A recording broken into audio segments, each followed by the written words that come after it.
No, when he came up talking about the incident with Sejilinya in prison, Yes. he mentioned that there was someone behind everything that was happening, Yes. and this is someone who belonged to the National Unity Platform, who is in Puga. How do you see those things? See, now we have Edim Twe inside, you have Gaddafi inside, Bobby Young So inside, many and other many political people. And prisoners. the Yes. guy said, I heard the guy said he's going to, by the time we reach 2026, There will be no opposition members left. yeah, Yes, and all the people around Bobby Wine will be in, you know? yes. It's a possibility Yeah, because yeah, just take us through that. he did that last time. So it's a very possibility that he could do that. They have a plan of how they're going to go about this. So we can't say whether that it's true or not. But what I would like to say is these things are expected. People are very, very cheap in Uganda. I've been in Dubai for about 10 years now. When I started out with Aban, we used to work in KFC. Exactly. Paying around 900, 1,200 or something. Yeah. Because I used to get so many penalties, my salary was about 400. And you used to fight everyone in the store where you work. That's that's a good history I know about you. Exactly. So I used to get punished, and my salary was about 200 to 300, 400 dirhams. I never used to get paid much. I've been here for that long, so I go back home. I come back as a security guard. I then transition into personal training, which I've done since 2018. And I have since also, I got a course which I learned, which is football training. I trained under 6, under 7, and under 9 kids football in an academy. I'm also doing stand-up comedy here in Dubai. You have to stick with them forever. But then you meet this one person and you think, this person is going to stay with me only for a month. I might as well, since it's only going to be for a month. I understand. I might as well have a drink with her, and see where this goes. So that's the only thing I was saying. All right. Like I said, let me get the money that I earn here to improve myself. I don't really care what happens home, because even if you send money, it's still the same story.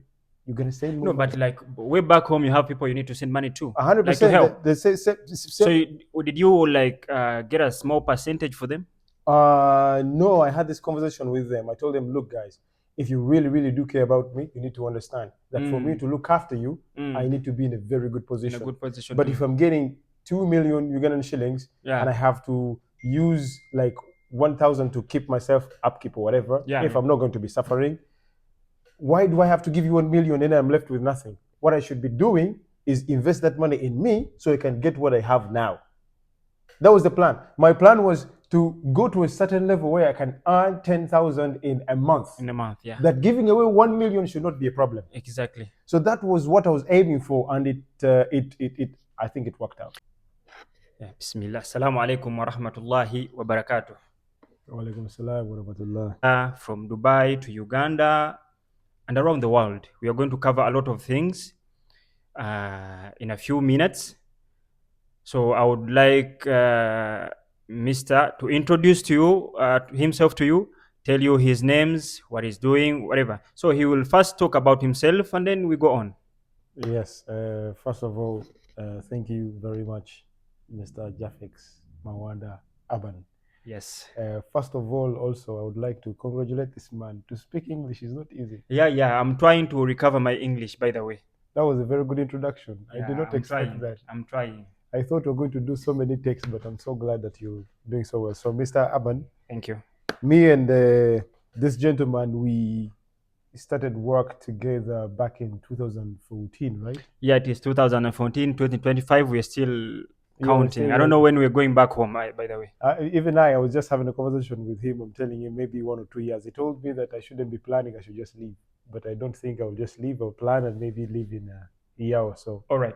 Before we proceed, I would like the person who is watching us to know who we are talking to, who we brought today, your names, and we go on. Yeah, my name is Hassan Mugera Owenchima. I have been in Dubai for about 10 years now. When I started out with Aban, we used to work in KFC. Exactly. paying around 900, 1,200 or something. Yeah. Because I used to get so many penalties, my salary was about 400. And you used to fight everyone in the store where you work. That's That's a good history I know about you. Exactly. So I used to get punished, and my salary was about 200 to 300, 400 dirhams. I never used to get paid much. I've been here for that long, so I go back home. I come back as a security guard. I then transition into personal training, which I've done since 2018, and I have since also I got a course which I learned, which is football training. I trained under 6, under 7, and under 9 kids football in an academy. I'm also doing stand-up comedy here in Dubai. Before we go that far, I want you to take us through your journey from transferring from KFC to the security guard. Yeah. So I'll do a brief summary of what I'm doing, and then I will go back to take through the journey. All right. So yeah, I was saying that I'll do stand-up comedy. You'll see some of my skits maybe if you check me out, Mugera. And lastly but not least, I'm also doing a podcast just like you. I'm also very, very excited for your channel. I hope that it grows to get so many subscribers. Yeah, I heard when I told you about my channel that I'm introducing a channel, I'm starting a YouTube channel. You were like, yeah, I like that. You know, like the support. You know, I felt so overwhelmed. Like, you know, I was so happy. Yes, exactly. Like, you know, the support, you know, that came from your voice. You know. Yes. I am one of those people who really like seeing people that are around me thrive, people growing and doing things, taking steps to grow, because I believe that the world is a big space for everyone to get so much from what we have. Exactly. You know, I normally tell my friends that are out there that, you know, in this world, it's like in the deep down in the ocean. Yes. There is a lot that can feed the fish. Yes. And there is a lot that we, the human beings, can get from the sea or the ocean. 100%. And we all be satisfied. 100%. Yeah. This is how I tend to want to think. And exactly, I'm so glad that you also have the same mind in that direction. So when I heard about the channel, I was so excited. I was so excited to be here to do this interview. Thank you so much. I'm really so impressed. And very excited for you to grow, because I believe if you grow, in case you do, and like supersede all your expectations, even mine, I'm sure that I'll also grow with you. Exactly. That's something many people don't understand. Apparently. Yeah. But if people knew that, it would be easier for us to go along that line, let everyone grow so that we can all grow together. For example, just a quick example, in a country like Switzerland, there's a reason why so many people consider Switzerland one of the richest countries. Not everyone there is rich. No, there's a group of people who are rich, but everyone lives a good life because so many people around them are rich. And this is what we not tend to think. But yeah, going back to your question about KFC. Yeah, so I want you to tell these people your journey from KFC to a security guard. Yes. By the way, once again, I would like to introduce you to our channel. It's Jafex Media on YouTube. Yes. You can follow Hassan. Yes. He uses Hassan Mugera. Yes. There is somewhere I saw you call yourself Omlalu. Yes. You know, Omlalu in our language, it means a mad person. Yes. What drives you to that name? So the people tend to think that mad people are wrong in society. Apparently, being mad is you seeing things differently. You don't see things the same way. So that's why you call yourself a mad person. I believe I'm mad. That's why you named yourself Mlalu. Yes. Man, now when I saw this one, I was like, hey. So what makes this guy call himself Mlalu? You know, what do people think when they see him calling himself Mlalu? Yes. You understand? So you follow him. He calls himself Hassan. Yes. Mugera Omlalu. Yes. You can go on your TikTok. Yes. Search, you will see Hassan. Yes. Go on YouTube, you will see Jafex Media. Yes. Go on TikTok, you will see Jafex Media. All right, take us through the journey from KFC to security. Yeah, so KFC was a very hard time. I think I just finished university in Uganda. I did not actually graduate. Yes.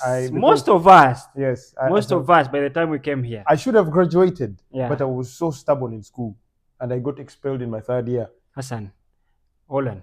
So you have been that stubborn guy from school. You don't change who you are. Man, when we're talking about KFC brings a lot of memories. Yes. Brings a lot of memories. I remember when we were still living in the accommodation. Yes. There are some people, who used to be pinned about being stubborn in the restaurant down where we worked by the managers and everyone, You kept on resisting many of the things that were directed to you by the managers. Yeah. Yes. So take us there. I'm not very proud of of all the things that happened when I was in KFC and all, and you know, and everything, that the reputation that I had, Yeah. it doesn't make me proud, because I wanted to continue and grow, Yeah. and be like some of my peers. For example, you Mm. and your brother, what's his name again? Hamza. Hamza. I feel so bad that I couldn't go along that path, because for me, I feel that was the right way to go. But unfortunately, we are not the same. We're all different kind of people. And we come from different societies back home. 100%. We see things differently. We process things differently. Mm. And some of us, unfortunately, I have to admit, I was immature in my thinking. You probably were more mature than me. You understood what you wanted to do and how you're going to do it. For me, no, seriously. No, but for my case, I think it's because I came here as a father. As a father. Maturity. Yeah, as a father of 2 kids already, you know. Exactly. At 24, I was already having 2 kids. So for me, I didn't even have that responsibility. We are so different that we had to process things very much differently. So I'm not so happy about the reputation that I had. Yeah. But yes, I was very stubborn, not because I wanted to be stubborn. I did not choose to be stubborn. It was because that was you. Yeah, it was my character. And whatever you did, you thought you were doing the right thing. 100%. The situations that were presented to me were the same as yours. The opportunities were the same as yours. Everything was but the same. For me, I was like, so you're telling me to clean this floor? Yes. Why don't you do it yourself? Like, I'm just asking all myself. working in the same area. 100%. Like, you know, I'm like, we're a team. We're not. You're not bigger than me. Why would you tell me to clean the floor? So I process things differently, because of my past, or because of my history, because of my society where I grew up, and it affected me very, very negatively. In the end, I got fired. I wasn't proud when I got fired. It's not something I was looking forward to. Oh, let me go to Dubai and then get fired. Work some months and get fired. 100% no. In the end, actually, I think I remember I didn't even have money to go back home. I remember the time when we were soliciting money for the ticket. You understand? I remember. So it's not something I cannot forget any small detail of what happened in KFC. I can't be so proud of moments like this. Yes. Like, I'm asking money from my friends, disturbing them. They need this money, but I'm taking money from them. And I'm so glad you guys really helped me out. I'm really glad, because it was a tough time back then. And when I look at myself now, it's hard for me to mention names, Jafex, Aban, Hamza. Because, you know, for me, I remember we used to live like, you know, it's one family. Yes, like a family. Yeah. We were the only black people there, Ugandans, and everyone else was Nepali, Indian, Egyptians, Filipinos. Yeah. And we looked like the outsiders. And I also remember when we just came in, people thought that these animals, where are they from? And then as a time, you know, don't take me back to the days when we used to wake up and go for the bus. Sitting in the bus, and you see Filipinos covering their noses. Yeah? Oh my God, bro! But for like, me, you know, like, yeah, it was a tough situation. I never paid attention to all of that. Exactly, me too. Because it doesn't really affect me. So you cover your nose or you don't. Yeah, but it used to affect some of my brothers. Mentally, it does affect you psychologically. But so that episode ends where I'm getting fired. I think it was in 2015, March. I go back home, excited to be home. Like, oh, I'm so tired of Dubai. Let me go back home. Yeah. So reaching home. The very reasons why I had left home, they were still existing. Yeah. So I left home in 2014, came back in 2015. 2015, yeah. Thinking things had changed. But we have just the one same year. System, yes. The same problems, the same challenges. I stayed there for like a year, and then I realized that I need to change the game. Go back to where you can thrive and become a better person. So I then decided to come back to Dubai in 2016, I believe. 2016. And actually, I arrived here in 2017. So I didn't stay for a year, I think like 2 years or so. I arrived in 2017, January, as a security guard then. So you came direct from home as a security guard through a company? Yes.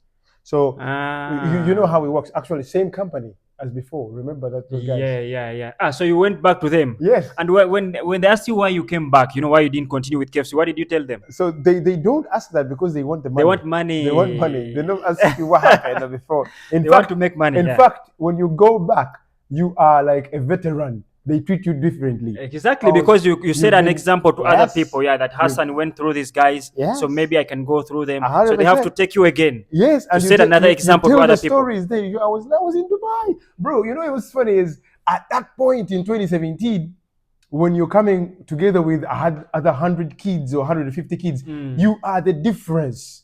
You've been to Dubai before. You're going to a place that you've seen before. You've seen before. Nothing Yeah, is it's new. like you're going back home. Apparently, and these people are like, hey, so what did Dubai? Huh? Yeah, what happens there? What happened there? What's going on? You're like, yeah, man, you're pretty cool, and you also, take that attention. So you saw them all excited on the plane, Exactly, on the way to the plane, yeah? Yes. And I also remember when we arrived. So when we arrived for the first time in 2014, they took us to Sharjah, and then they brought us to Dubai. Yeah. So this time they brought us directly to Dubai. To Dubai. And people were like, "Oh my God, Burj Khalifa! What if?" I'm like, I've already seen this. I've seen all of this before. So they don't know tomorrow. It doesn't matter. Seeing them, it doesn't matter actually. Really doesn't. What matters is what you put on, what you're going to get. Yes, what you get to put in your pocket. What you're going to do. And these guys did not know that. This was just on the outside. What is going to really happen is hard work. Get down and do hard work. But for me, I knew that already because I've already gone through that. Yeah, you tested it. So when I came as a security guard, I knew I had a plan. The plan was to work and leave security. Where do I go next? Not to work and make money.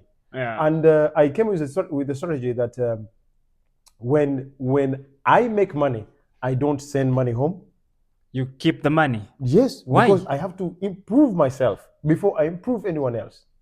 Wasn't that dangerous? Like making all the money and keep it with you? That's true. So obviously you don't just keep the money in your pocket or something. You keep it somewhere safe and yeah. I mean, like even it's like we're working here in Dubai. Yeah, you keep the money, all the money you're making, you keep it at. It's easy to spend money. There are many things that take money in Dubai. So I wasn't saying like keep the money with me. I was saying that I was going to use the money here rather than send it back home. Send it back home. So what I did was I made a plan that I was going to improve myself, educate myself.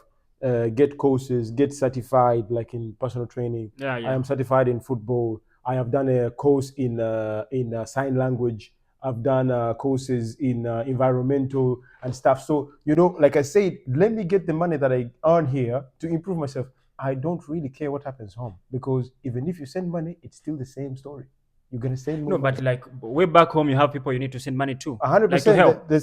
So did you like get a small percentage for them?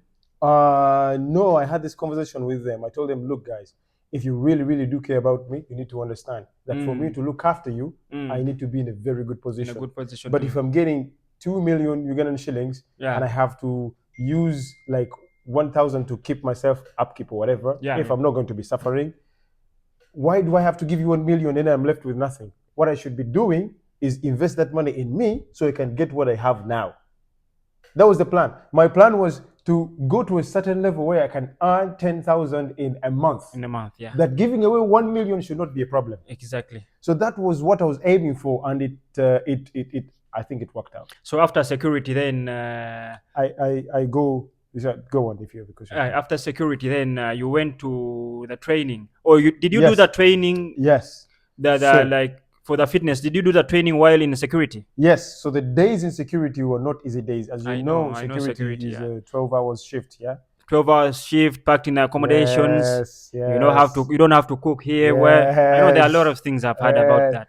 People don't know how much we suffer when we're out here. But when you are in security, first of all, you don't do anything for 12 hours. That's 12 hours taken away from you. You have 12 hours. Yes. Now you have 1 hour again to travel and to the location and come back. That's another hour taken away. So you have 11 remaining. On the 11, you have to sleep at least 6, which means that you have what, 5 or something? 5 left. Yeah, 5 left, right? If you sleep 6, remember you could sleep 8 as well. So you could have like what, 3 to 4 hours left, regardless of whatever time you have. So you have a very short window to do something for you. What I used to do during that time was I had to go to the gym and work out after the shift at night, right? Go work out, go to a certain school and study, and then come back, sleep for the 6-7 hours, and take the next bus. Go. I did that over and over. Something not easier. Not easy at all. Not easy at all. No, but because you come back from the 12-hour shift, already you're tired. You should be tired. You should be thinking. Going to the gym. Yes, exactly. You need to go to study for the course, whatever. Exactly. Yeah. You want to invest time in yourself so that you can at least go from here. So my thinking was, I don't belong here. I don't belong in security. The reason why I was stubborn during KFC is because I thought I don't belong in KFC. Bro, the guys we used to send KFC, the Nepali guys, they never spoke a word in English. They never had an actual understanding of how human beings work. Should be treated, yeah. Yes, communication was a problem. Like, I was questioning myself, how did I end up here? All right, yeah, still we're on our channel, Jafex Media, with our guest, Hassan Mugerwa. Yes. Omulalu, you can search on here, you can search on his media channels. Yes. You will find him. Go on TikTok, Instagram, you will find him. Jafex Media is my channel. You can go and search on YouTube, subscribe, like, and comment. Yeah. Whatever you want to tell us through the comment section. Go to TikTok. We're going to be publishing these videos on TikTok and YouTube. Yes. All right, Hassan, I want to ask you, Yeah. from KFC to security, I want to tell someone there who is just starting, what lessons did you learn? I want to tell us, what are the good things you got from those two? And tell us what good things and some bad things, if they're there, that you got from there, before we continue to the next. So I prefer we stay as much positive as possible. Exactly, I want positive people, yeah. Exactly. Yes, obviously the negatives, that is, it won't given. Even help, yeah. Yeah, absolutely. You know, I learned that patience is key, because nothing really just comes to you on a silver plate, like, here, take. You want a new job? Here, take it. You want some money? Here, take it. I learned that patience was key. For me to move from point A to point B, I knew there was a distance. I don't know how long that distance is. And because I don't know how long the distance is, I cannot put a time. I can't say it's going to happen in 1 year. But because I have patience, regardless of the time, I will arrive. So I knew that I had to be patient. And although generally I'm not patient, I'm not a very patient guy. I saw you the very first day. We know in the first days we started working there, yeah. Yes, I'm not a very patient guy. So I learned that this attribute that I don't have, I need to put it there so I can actually go further. And the other thing was hard work. Actually, when you put hard work into place, it pays off. You don't work so hard and get nothing. Like, really work so hard. For example, if you decided to wake up every day 6 a.m. and go to the gym, every day 6 a.m. and go to the gym, you're not going to be the same man you were before. You will be a totally different man. You have a different mindset. You think much more broader. You see world in the very because you know it's not easy even for someone to have that commitment. I'm coming from work, go to the gym, exactly. Go to study. Exactly. It needs commitment, a lot of commitment. That's the other word I would actually also try to borrow from you, which is commitment. Commitment is something that is not easy. Not easy at all. It's funny, personal improvement. So, for example, if there were laws like the UAE law and whatever, UAE is a very strict place, right? You don't go around breaking any laws. But you should have laws, your own self, that govern you. Yeah. But no one follows the laws that govern them. For example, if cheating is not permissible, like cheating in a relationship, men still do cheat, women still do cheat. But the law in life or in a human being, you shouldn't be cheating, but we do cheat. But when they tell you, do not break the UAE law or we'll take you to jail, you cannot break the law. You don't. You can't. But you don't care about yourself. Your you don't care about your own self. Yes. You care about what others what are is telling outside you to do. Yes. So that's the thing we talk about commitment. Commitment is a very, very difficult thing to think about yourself and say, I am Jafex, I need to be here in 10 years. And to put in that work to arrive there is very difficult because you see these things that are presented to you now. You say, should I take the 10-year option or should I take the today option? Things are not easy. You decide to take the today option. Yeah, thank you so much. Last question about that. Yes. Okay, you said the first year you worked like one year and some months. Yes. And when you went back home, yes. You came back as a security guard. Yeah. And when you came back as a security guard, you did not send any money home. You used to keep all your money to help you in the future for personal whatever growth. You wanted to do, like as yourself, for yourself. Right. Should we say that in those years, like 3 years from 2014, let's say, until 2017, you did nothing at home? Oh, so remember one of the 1.5 years I was also home in Uganda.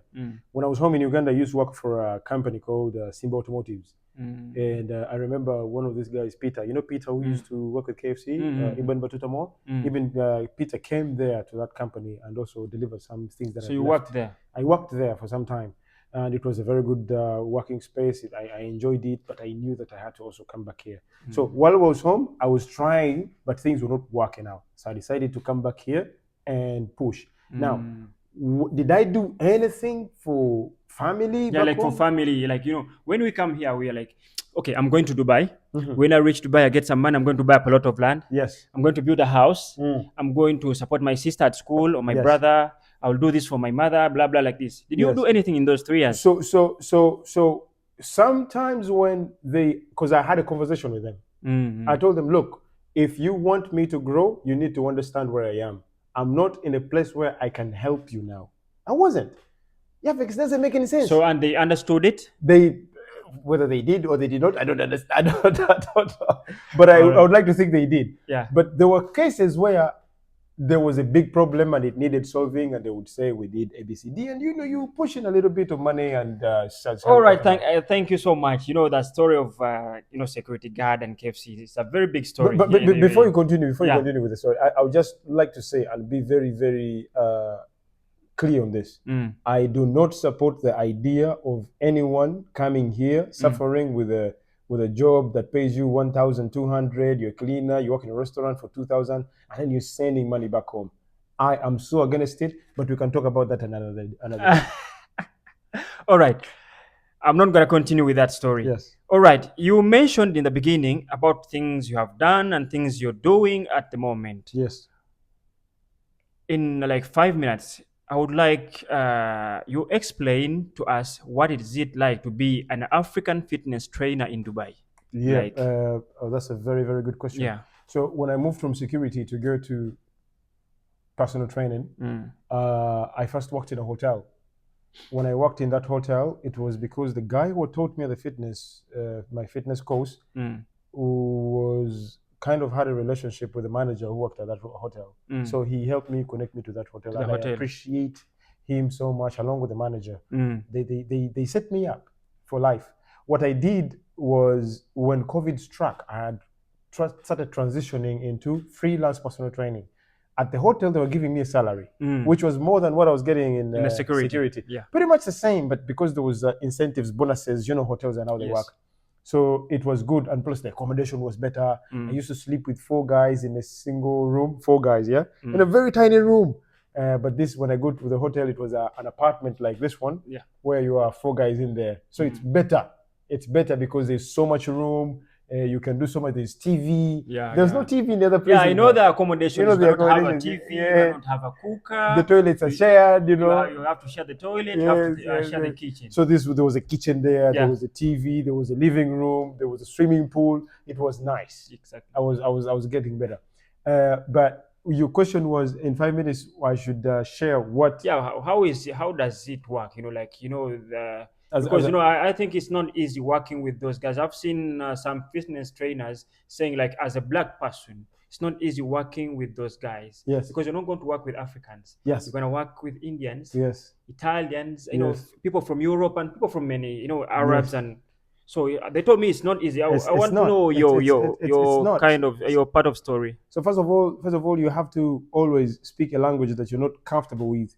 You're not comfortable speaking a language like English for over 1 hour, 1 solid hour, and also not just speaking it, but issuing instructions to someone. And remember, people don't like instructions. Exactly. People don't like being told what to do. Yes. So you think about it. So you're telling me, you're telling me I need to make a squat. Why? Why? They will ask you why. Yes. These guys. But they have trusted you as their trainer. 100%. But they're paying you as well.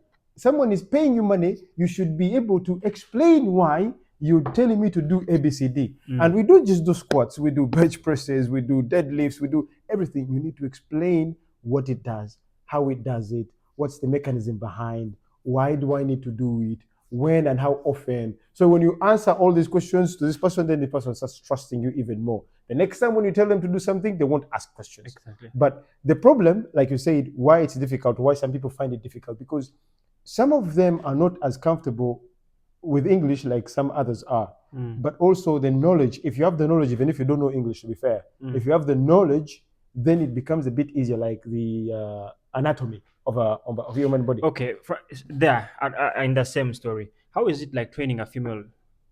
Training a female is pretty much the same. Pretty much the same. No, because they told me female, women are so sensitive. That's very, They are very so sensitive. tempting. Very They are, sensitive. there's a lot of stories about, training women. Yes. You know how they wear, Yes. how women can be so They're very seductive, hectic. to be honest. So Exactly. it's interesting. How do you handle that? A woman will not come and pay you 200 dirhams or 250 or 300 dirhams an hour for you not to train her properly. Okay. So if they come to you, it's because they're actually looking for something. They're looking for you to help them achieve their goal. Let's start from there. It's a professional relationship. It's a professional relationship where you have to deliver. Yeah, fix 200 dirhams is a lot of money. Yes, an hour. An hour. Yeah. An hour. So someone to give you that money and you think you're going to bullshit around, it's not going to happen. But because we're all human beings and we have the human elements, the human instincts, if you see a woman, the first thing you're thinking about is, what are the possibilities that me and this woman could do natural things? Exactly. It's a possibility, no? So regardless of whether the professional relationship does exist, yeah. It's also natural for you to think in that direction, and I understand. And that. It's natural for them also to think the same way too. 100%. Yeah. Because some of them, they choose the trainers they think that are attractive, not even because they're good trainers, but because they think this trainer looks attractive, I'm going to choose him. Yeah. So when you go with them, there's a possibility that along the way, if the relationship is good, I've had stories, this business, I've had stories where trainers have ended up sleeping with their clients, and whether that's okay or not, that's between them. It's up for to you them. on yourself. Want to know how do you handle that if it happens? When you sleep with a client, just know the business is over. The business is done. I know. This is one rule I know with business. Yes. You sleep with with your customer. Yes. Done. Yes. So the next sessions have to be free. So yeah, exactly. Then you have no job. So you choose. Do I want the money or do I want that one night stand? You choose. So you choose that I want the money. I've probably been pushing the money more than I want the one night stand. Should we trust your words, Hassan? You never know, bro. I cannot. I can't go into details. A very beautiful woman approaches you, so seductive. Yes. Today. Yes. Another day. Yes. The other day. Yes. She gives you stories like she's not. There are many ladies here. She's not married. Yes. You understand? Yes. Because she will take you through her life. Yes. To give you a picture of how she's living life here in Dubai. Exactly. You will realize this lady is single. Yes. Okay, and she tries to do this blah blah blah blah. Is she so? How do you jump? Is she paying me to train her, or does she want me to hang out? Of course, she will pay you first. She will be paying you as she's doing the other thing also. Have you ever met someone? Have you ever met someone, a client, and you think, there's a possibility we could have a 10-year relationship or even beyond that in terms of business? Business, yeah. Have you ever met someone like that? Yes. I have clients like that. Like she's married, she has an established family, and I'm training the husband. Everything is good. There is no way you can go any direction with this person. This person is strictly business. You have to stick with them forever. But then you meet this one person and you think, this person is going to stay with me only for a month. I might as well, since it's only going to be for a month. I understand. I might as well have a drink with her, and see where this goes.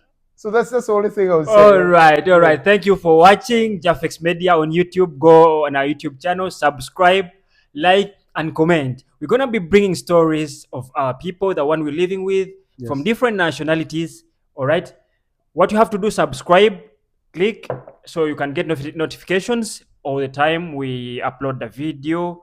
All right. We have a brother from Uganda, has been here for 10 years doing this and that, Yes. trying to find green. Yes. You understand? Trying to find the So green. I like that. we'll be bringing interviews. We'll be doing interviews in Luganda and in English, Yes. and some will be in Swahili. We'll try to mix up so we all get to the same point, the same stage of understanding. Yes. Hassan, you mentioned about football training. Yes. You know, man, you're doing a lot of things. Yeah. That's true. That's true. When I was young, I used to be a big football fan, and unfortunately, when you're in a country like Uganda, it doesn't give you so many opportunities to learn things, because everyone there is kind of struggling. Everyone is doing nepotistic kind of things to help people who are closer to them. I wanted to do 3 things in my life when I was younger. I wanted to be a movie actor.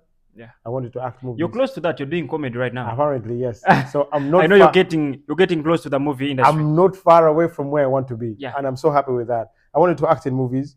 I studied IT at uni. So I also thought I could be like an IT engineer somewhere. That would be boring, sitting in an office. I don't like that. I remember seeing you with laptops everywhere when you back then. I used to be the one who fixes laptops for people who were working with. Remember that time? Yes. So I used to do that. I like IT. I like technology. And also, I love football. So I remember also having a conversation with my mom when I was going to uni that I did not want to study IT. I wanted to study sports science. But my mom was so against it, and she pushed me, and it didn't work out. I had many stories about sports sciences. There's a brother of mine, when we finished high school, the government offered him a course, free course, to do sports science, but he rejected it. Are you joking? Yeah, I remember. But what do you think he rejected it? I don't know. I didn't know about it. Conditioning. People think that there is nothing, but now if you study sports science, you know how much money is in the sports industry. The industry. Forget. Maybe I don't know. Maybe you knew by that time, but like people like us didn't know. I was just doing it for the passion, to be fair. But I think about it. Like football alone has over 300, 400 billion in it. Just football alone. But there's other disciplines like basketball, cricket, hockey, swimming, Olympics, and whatever games they do there, javelin. All these disciplines, they have multi-million budgets for them. And if you study sports science, you could be somewhere in there playing with these industries and getting paid good money. All right. Yeah. So Hassan, I want to ask you shortly before we close the interview. You're doing comedy. I am doing comedy. I've been seeing you cracking ribs. Yes. In I don't know. Some of those places, yes. Some places. Al-Bashar and Business Bay. So I've seen you with some Indians and other nationalities cracking ribs. Yes. Okay. How do you handle comedy? For me, okay, it's not difficult for me to speak English. Yes. But I was a good person in English back home. Yes. From school and but when I reached here, my English never goes down. Yes. You understand? That's true. When I came to you here, I told you we're going to do this interview in English, and you were like, "No, don't joke with me. You cannot do this." You understand? I didn't believe it was possible. Yeah, because I really take long to speak good English. Yes. You understand? You have to speak the English that can be understood by the people around us. 100%. So how is it? Isn't that difficult? So first of all, comedy is not really about the language you speak, but the body expression too. Yes, it's humor, humor and delivery. Yeah. How do you deliver? It's a joke, but how do you deliver? For example, you tell me there's water in this glass. We all see there is water in this glass, but you can say there is no water in that glass. How you say it could be funny. It could be a joke talking about this glass with water in it. But then how you say it could be funny. And also how people find you, the demeanor. How do I think Javex is funny? How does he present himself? One thing they told me in comedy, one of the producers told me, never take yourself seriously. You cannot be serious in comedy. Then you 100%. Cannot make people laugh. Yes. You see back home, the people like Maria Chahamot and Kansime, Salvador, These guys have serious lives in their normal lives. But it's not easy to think they have serious lives. I know. When you see them, I know. You cannot tell me Amot can wake up one day and be serious. Exactly. Me myself, I've met Amot when I was a kid.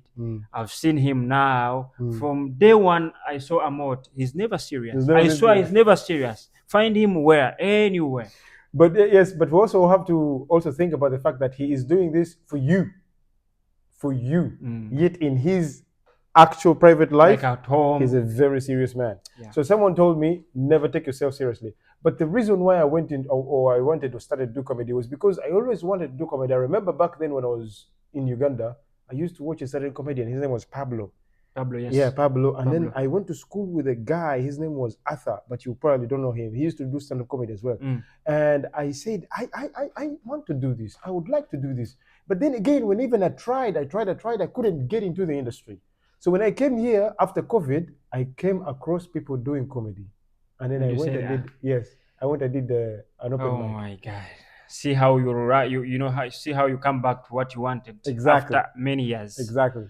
All right, Hassan. You have I know we have a lot of stories to talk about with you. Yes. We cannot finish today. I know we have to do this again and again and again. Yes, I'll have to come back to your home. Yes. Thank you for hosting us. By the way, there is something I don't want to leave this place without talking about. Yes. This is the situation of our country. I've seen you doing, uploading videos of you analyzing the situation at home politically. Yes.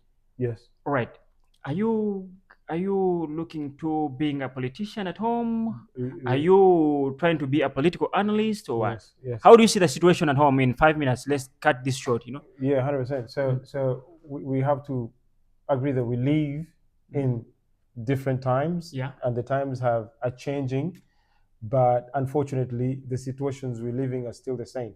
So when you think about it, and I think the principal puts it right. He puts it right in a way. He says that you must be the change you want to see. Yes. You must be the change. So I don't see why I don't have I shouldn't use my own voice, my own platform, my own time to speak and analyze what I think should be the right way to go.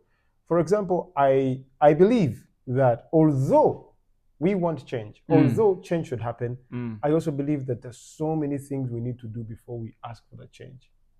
So many things we need to do. Like what? Well, for me, I don't think that everyone who is asking for change or advocates for change is actually interested in the change. And I think you've seen examples. Some of them have been, bribed with Yeah. You know, this is one thing that makes me hate politics, because there are people we trust. Yes. And you wake up one day, they tell you this guy was bribed by the government. Yes. To betray his colleagues. His own colleagues, yes. Yeah, I'll mention a name. You know, like for example, you've heard about the National Unity Platform, yes, which is headed by His Excellency Bobi Wine, yes, or Honorable Chaguranyi. Yes. An incident of his vice, yes, who was Mr. Mpuga, yes, about 500 Ugandan million shillings. Yes. You understand? Yes. Saying now there was a meeting at the National Unity Platform headquarters, yes, where a person who is Alan Sewanyana, yes, actually he's the MP of Makindye, and the same place, you know, we neighbors. We used to be neighbors. They told me he shifted, but we used to be neighbors with Alan. So I know Alan from sports, blah, blah, blah, you know, like that. You know, when he came up talking about the incident with Sejilinya in prison, yes, he mentioned that there was someone behind everything that was happening. Yes. And this is someone who belonged to the National Unity Platform, who is in Mpuga. How do you see those things? See, now we have Edim Twe inside, you have Gaddafi inside, Bobby Young inside, so many people. And the guy said, he's going to, by the time we reach 2026, there will be no opposition members left. Yeah, yes, and all the people around Bobi Wine will be in, you know? Yes, it's a possibility. Yeah, just take us through that. He did that last time. So it's a very possibility that he could do that. They have a plan of how they're going to go about this. So we can't say whether that it's true or not, but what I would like to say is these things are expected. People are very, very cheap in Uganda. And yet, people should be very expensive in our understanding. Money should not be the ultimate reason why you should change your mind or change your character towards something. I believe that we have a big problem, even in NUP right now. Yeah. Forget what I went to Puga. Yeah. Anyone who is under the president, if they were offered 500 million, they would not say no to it. All right. They would still say yes. Yeah. And I'm not saying that they would say yes, but they would think about it. There's a possibility they can say they are willing to say yes, because they want money to feed their families. 100%. And they are paid where they are. And the reason why they do that is because they have been made so poor mentally, socially, economically, that saying no would be a bad decision. If they give me 500, I'll take it. They have been made so poor, you mentioned economically, whatever. Yes. By who? Or by the ruling government. Oh, yeah. It has made everyone poor. So it means that it has taken the government some time to put these people to this stage where they are now. 100%. Become so cheap. 100%. All of us, Yafex, if I was offered 500, I would take it. I'll tell you, I'll take that money, and then what I do next, I don't know. But first, I take the money. Now, if that money is going to get me in trouble, if I don't do what I'm supposed to, like, for example, a good example would be the Uganda Music Federation. UNMF, I don't know, something like that. Yes. Yeah. The Uganda president. National Music The Federation. president was always Bobi Wine is the best. Wine. Yes. Yeah, that guy, Eddie Kenzo, he sang songs. Yes. Against the government. Against the government. But saying the government has not done what it's supposed to do. Yes. The system, there's a song called System Volongoto. I'm wondering, Biwobe. I know those songs, Biwobe means like tears or something. I'm wondering where and how this guy changed. He did not change. What happened? Because he changed. He's now sidelining with the government. He did not change. It was always you, me, Eddie, Bebe, Camille.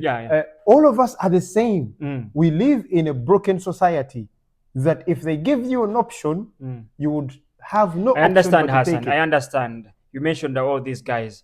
But there are people who specifically came up. Yes. Stood up. Yes. And said, no, we are composing music. Yes. Condemning the situation in the country. Yes. Like Eddie Kenzo did. Yes. 2 songs. I know there are even more songs that we don't know. The guy suddenly changed. Yeah. And he was against Bobi Wine. That's true. That's true. He had to, again, like I was telling you earlier, that everyone in Uganda, almost everyone, they are in a situation where they can accept. You know what's funny, Yafex? Yeah. We can easily sit here and talk all we like. Yeah. But the moment you sit in front of the guy, the leader of your nation. Yes. The moment you sit in front of this guy, my brother, you change. Whatever you know. And because we think it's easy, but the aura, the calmness around this guy, the fact that he has been in charge for 40 years, you don't just say, no, I don't want to deal with you. And I think this guy is also smart, in blackmailing people. Yeah? Forget blackmail. I was telling my friends the other day, the smartest person in Uganda is the one that has been on top of Uganda for 40 years. If he wasn't smart, he wouldn't be there. But because he has divided the way, the rules, the terms of how he stays there, he has managed to do it. No one is smarter than Museveni. No one. And once he's gone, maybe then we can find out other options. But we're seeing my brother Bobi Wine also very smart. Very smart, very charismatic, very energetic. When I look at Bobi Wine, me personally, when I came, yes, I was so close to Bobi Wine. You told me. Yeah. So I look at him now transforming into the money to this smart politician. Yes. Thriving for change. Yes. Of the situation in his country, man. Yes.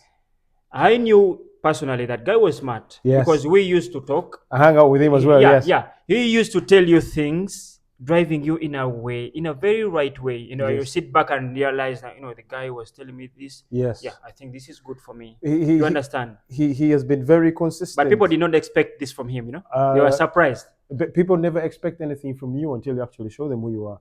I think people naturally like putting other people down. If I meet someone for the first time, I'm not going to think that this person is very smart, this person is amazing, even if they tell me whatever, but you need to prove to me that you are. So it's not wrong that people never expected anything from Bobi Wine. What he did or what he needs to do is to prove them even further that he can be the man they never expected him to be. All right, we are still on Jafex Media. All right, what do you think Bobi Wine is supposed to do to keep these people, the people around him? They said, people are just going one by one, away from him. Yes. Yes. When by the time we reach 2026, yes, where do you think National Unity Platform is going to be? What do you think, shortly? So I believe you cannot do the same thing and expect different results. Yeah. Bobi Wine has tried to change some of the things, but we're still playing by the same rules and we're still playing by the same laws. If really change is going to happen, if it's going to happen, it has to happen in a very different way. It has to happen in a way that is enforced. They don't What do give you mean? What do you mean? Where are you going?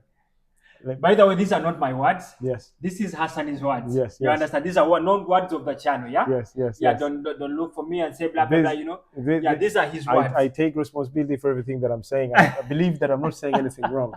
All right, yeah. Like I was saying, Yeah. that you don't do the same things and expect different results. Yes. Bobi Wine could simply become the next Besigye if he loses the next election. Think about this. Besigye was there 1, 2, 3, 4 until he made 5 times. Yeah. This will be second time, which means he's 50% away from Besigye. So we will need another election for us to elect him, and then maybe failure. Now, I don't want that to be Bobi Wine's story. No one wants it to be. So if Bobi Wine really, really, really wants change, if we want change, change has to happen in a way that it has never happened before. It's been 40 years, my brother. All right. You know, the stories will never end about a country, about us. You understand? Yes. Hassan, thank you so much. Thank you very, very for much. For hosting me to, here. Yes, thank you very much. The channel is so much appreciative. Yes. We appreciate really welcoming us. You know, this is going to be my 3rd video on my YouTube channel. Oh, okay, yeah, that was checking. I'm happy. Yes. I'm happy you're going to be part of the growth. And trust me, we're going far. I don't. You know, when I'm doing the channel. You know, I'm doing the channel right now, but I wanted to do this thing way back when we came here. If you look at the channel, it was started in 2014. Yes. It took me like, you know, you're going to 11 years. See, I'm doing it now. Yeah, it's never too late, right? It's never. Never I believe. Late. I do believe. Yes. Yeah. So thank you so much. Yeah. We're looking up to seeing you again on our channel. I would like to be back. Next time, I think we're going to come in Luganda version, yeah? Inshallah. Sure. So thank you so much for hosting us. Yes. Keep in touch on Jafex Media. Go look for his media channels. Omulalu or Hassan Mugera on Instagram. Mugera Omulalu on TikTok, and Emboziza Mugera on YouTube. All right. Yeah. Go to his YouTube channel too, Emboziza Mugera on YouTube. Thank you. Behind the camera is my brother Zaf. Thank you for keeping up with us. Thank you for the time. Thank you. See you next time, brother. Thank you. Thank you so much. Thank you very much for having me.